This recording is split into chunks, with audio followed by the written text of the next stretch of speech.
Ty, you and I live in somewhat rural areas, I would say, Yeah. not major metropolitan areas.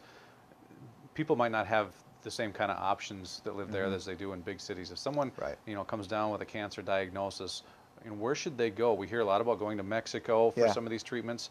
Uh, where can people go to get, the treatment that they Yeah. want, or some, at least options? Yeah. You could go to Mexico. There's some good clinics and there's some really Mm-hmm. bad clinics. So you want to make sure that before you go, that you that you're familiar with the clinics. And Mm-hmm. I talk about some of them in the book. Mm-hmm. And so that's something that people can do is they could go to Mexico. There, I know several doctors that do phone consultations.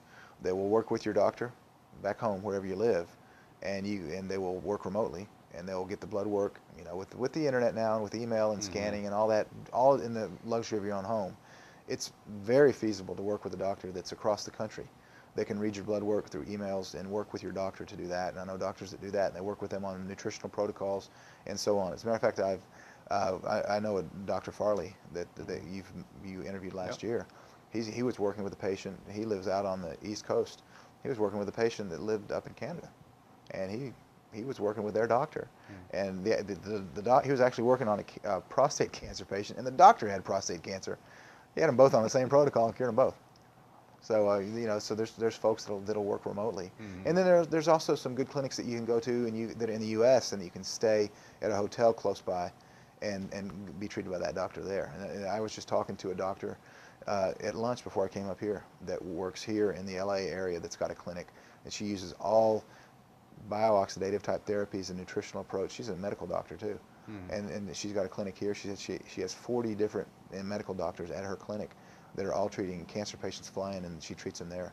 And so that's an option too. And that's not the only clinic. How rare is something like that? A medical doctor that treats cancer in a different way. It's pretty rare, but it's becoming less rare.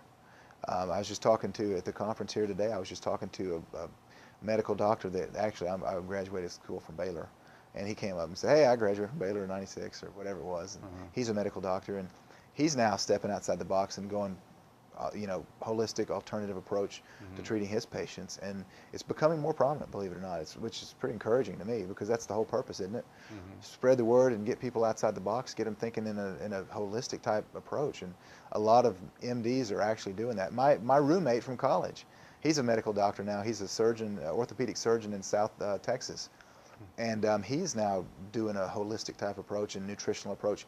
3 years ago, 4 years ago, he told me I was nuts. A couple years ago, not so nuts anymore. And now he's doing the diet that I recommend in the book, and he's dropped 50 pounds, and he said he feels better than he did in college. So hey, maybe there's something to this nutritional thing.